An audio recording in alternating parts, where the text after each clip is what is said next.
Slick. Wait till that start hitting that body.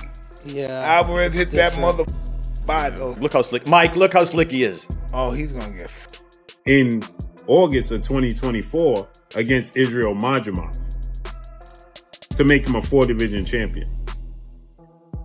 That's it. That's all. He hasn't fought since then. With Crawford, I think gaining too much weight and too much muscle might affect them. If they're thinking of surviving and being able to take a punch and being able to go around. Mike Tyson issued a warning to Terence Crawford after appearing alongside Canelo Álvarez at a press event. Tyson argued that Crawford's size puts him at a clear disadvantage and that facing Canelo would be an uphill battle from the start. According to Tyson, the odds of Crawford defeating the Mexican superstar are slim, and he doubts the matchup would generate strong interest among boxing fans. His remarks have added extra tension to the pre-fight conversation, sparking debate over whether the bout should even take place. That Terence Crawford is simply too small and doesn't have a chance to beat Canelo Álvarez. I am Mike Tyson. He says that this is a fight that nobody calls for.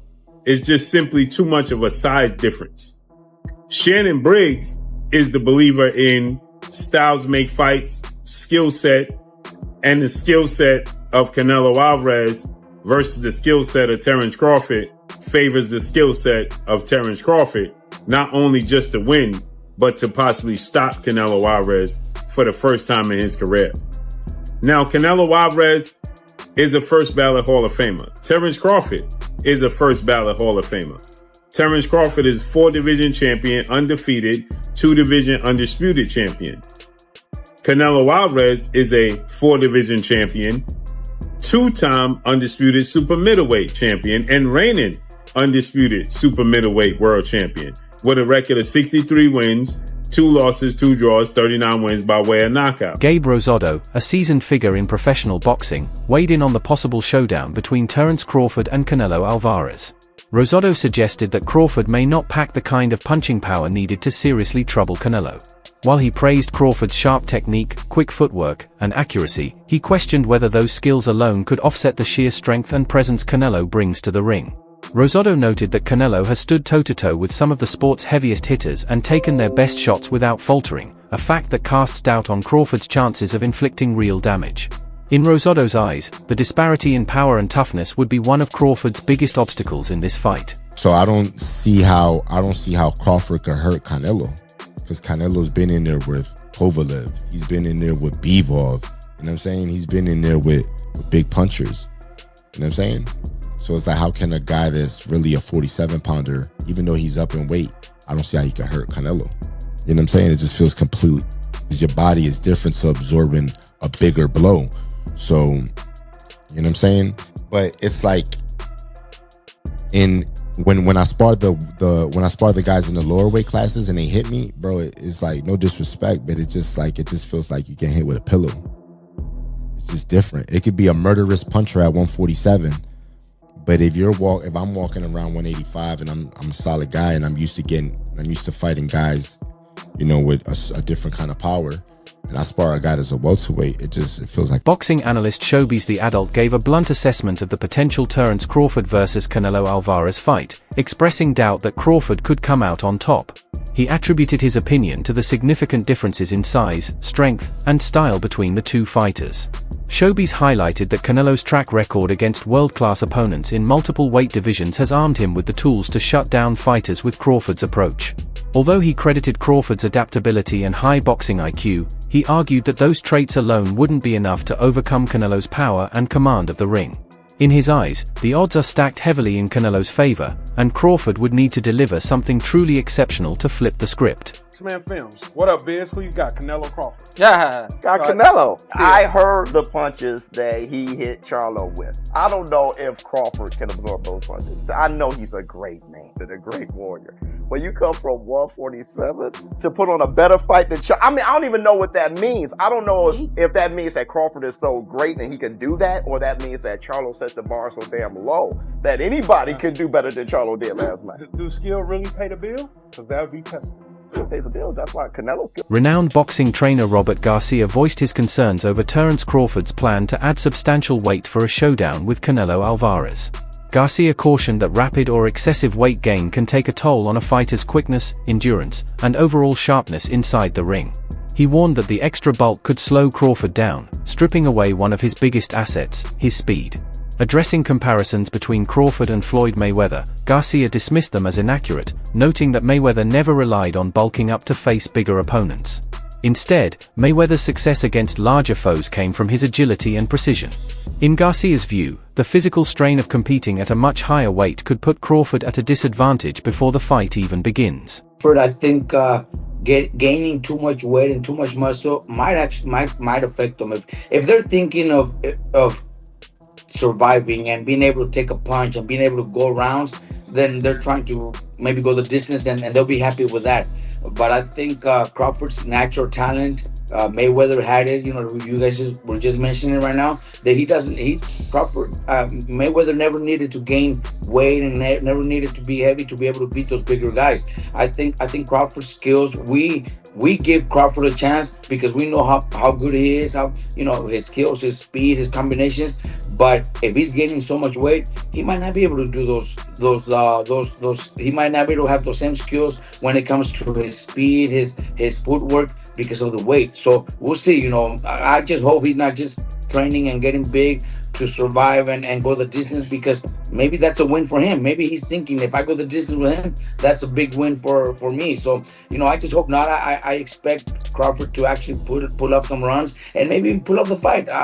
But if he's too heavy, too big, he's gonna get hit, and he's gonna have to exchange punches. And Gary Antuan offered glowing praise for Canelo Álvarez's mastery of his craft, describing him as a fighter who fully understands his own strengths and knows how to exploit them in every contest.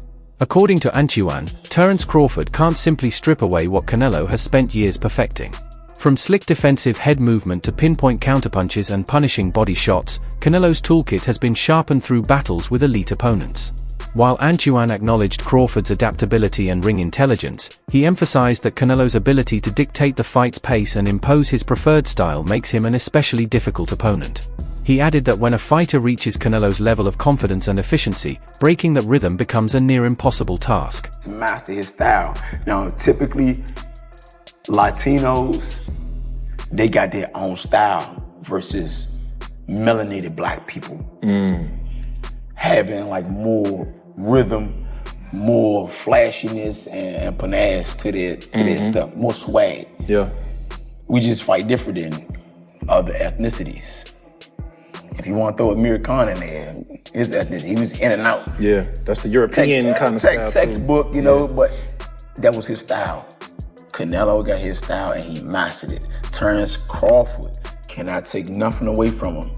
He's like freakishly good, you know. He go both sides, southpaw, orthodox, you know, and I feel like he adapt well. But it don't take much to get hit, especially these little 8-ounce gloves.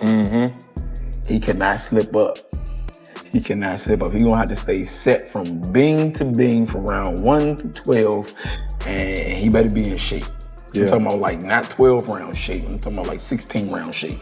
Former world champion Chris Algieri weighed in on the difficulties boxers face when stepping up in weight. He explained that adding size can alter how a fighter moves, feels, and times their punches, often impacting stamina and fluidity in the ring. Algieri pointed out that although Terence Crawford might appear larger on fight night, the extra pounds wouldn't automatically give him more strength or punching power. He stressed that competing at an unfamiliar weight presents unique challenges, especially against an opponent like Canelo Álvarez, who is already comfortable and experienced at that size. In Algieri's view, while Crawford's skills remain elite, adapting to a heavier frame could play a major role in the fight's outcome, particularly in the later rounds when fatigue sets in. So that's another aspect of that comparison. And yes, you know, to exactly what the champ said, exactly what Abel Sanchez said, you know, you're going to put on weight, you're going to be a different fighter. And I can say this even as a fighter as myself, as I've gotten heavier in my retirement, I try and move around the gym, it just feels different. And even when you start camp, you feel different in the beginning than you do at the end. But listen, we're still 4 or 5 weeks away. I don't know exactly what Terence is weighing right now. And even if he does say what he weighs, man, he's gone out there and said he's weighed, all types of crazy numbers just to get media to respond. So it's really not really going to know until the fight and we see these guys next to each other. He might look bigger right now, but he might not be that heavy. He might still be in the range that these guys are targeting for the fight itself.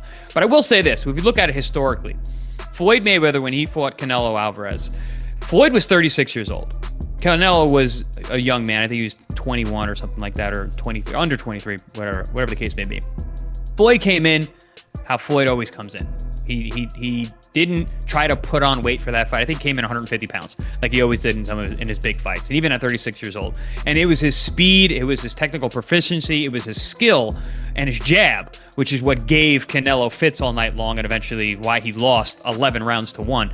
So I don't know that Crawford really needs to be packing on this muscle. And I have actually argued in my own head. I'm like, yeah, but he's older. He's not Floyd. Floyd was 36. A boxing analyst offered a firm prediction that Canelo Álvarez will not be defeated by Terence Crawford.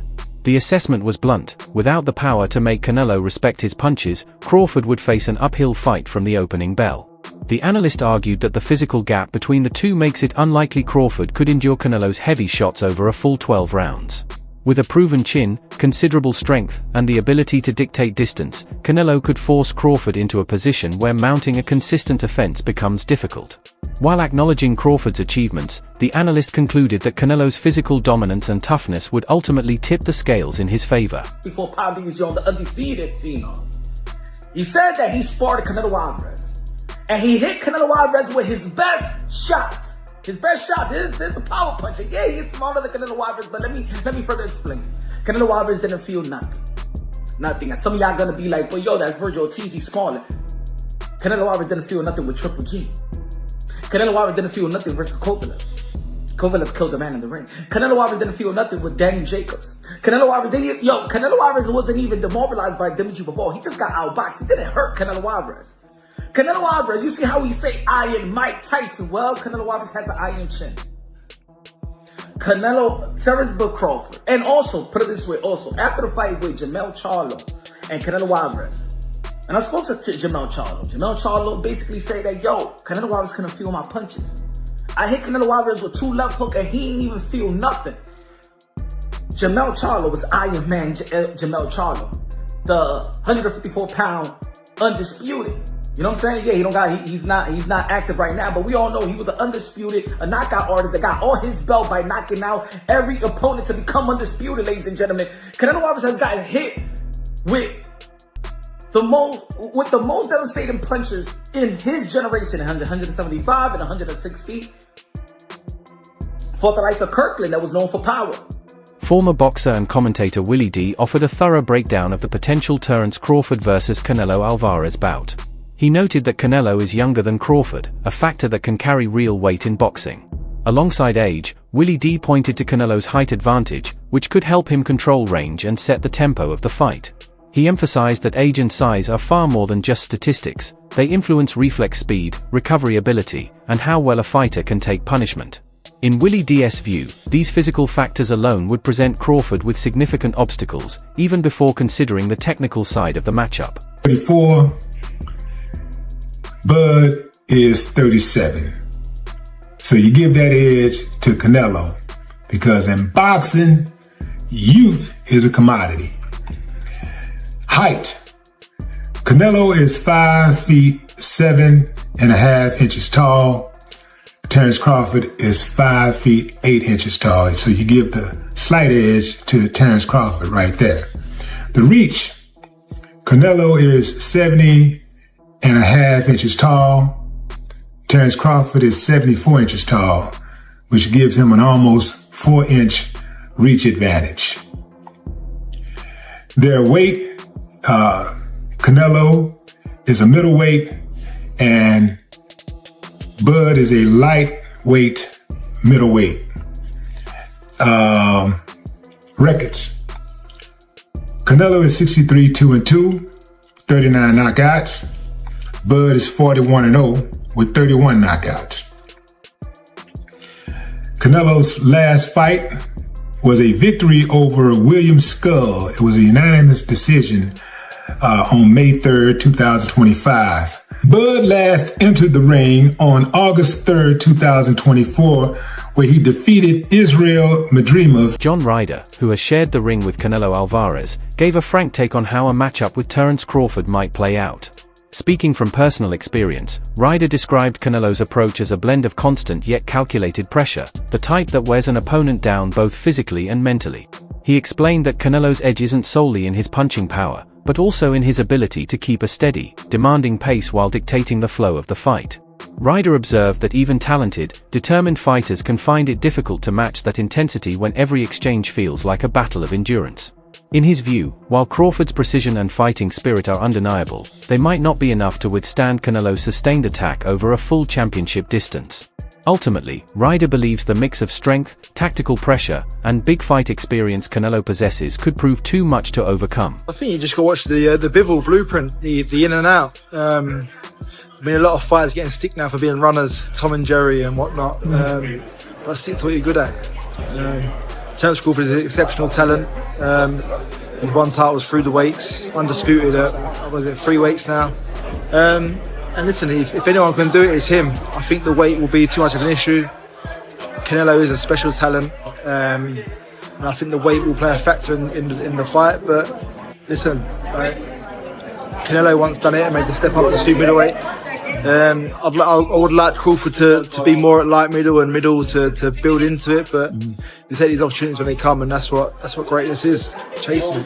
Yeah, and I've heard that before. Like some people said if you see him at 154, he fought a Madrimov, and you saw how much he got touched. Obviously, it's 2 different fighters.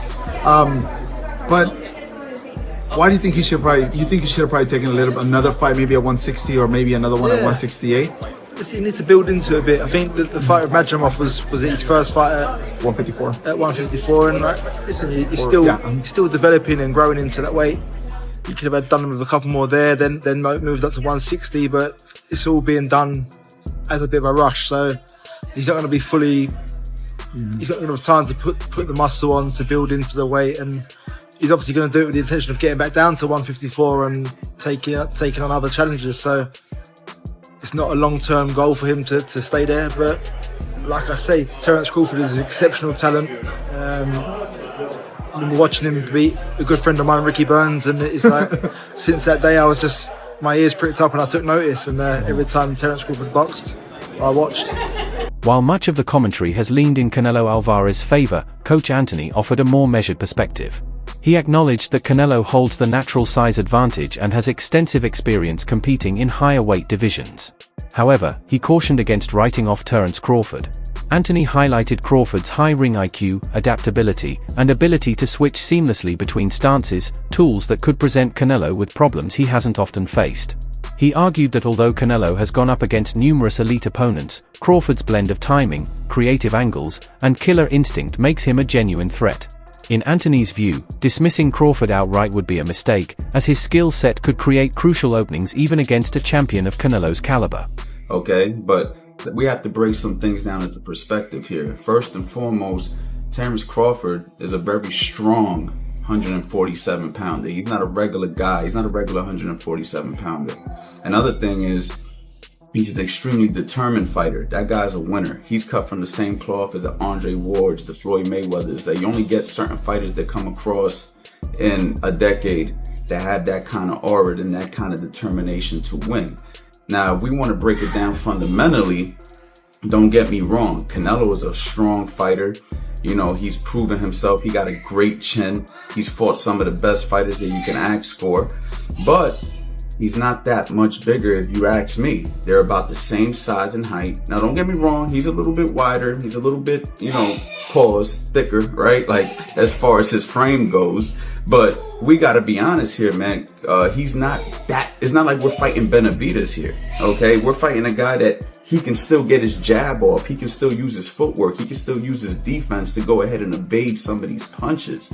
You know what I mean? So for me, Terence Crawford is going to be, if Canelo goes in there and underestimates Crawford's strength, that could be a mistake, okay? It only takes a few pounds of pressure to hurt a guy. You don't need to be that big of a guy to hurt a guy. So, at the end of the day, Crawford is a threat as well if Canelo goes in there and overestimates his weight and his size. I've seen bigger guys get knocked out by smaller guys in the gym all the time with headgear on and 16-ounce gloves. So we have to just take a few things into account. Who's your pick in this potential showdown? Share your thoughts in the comments.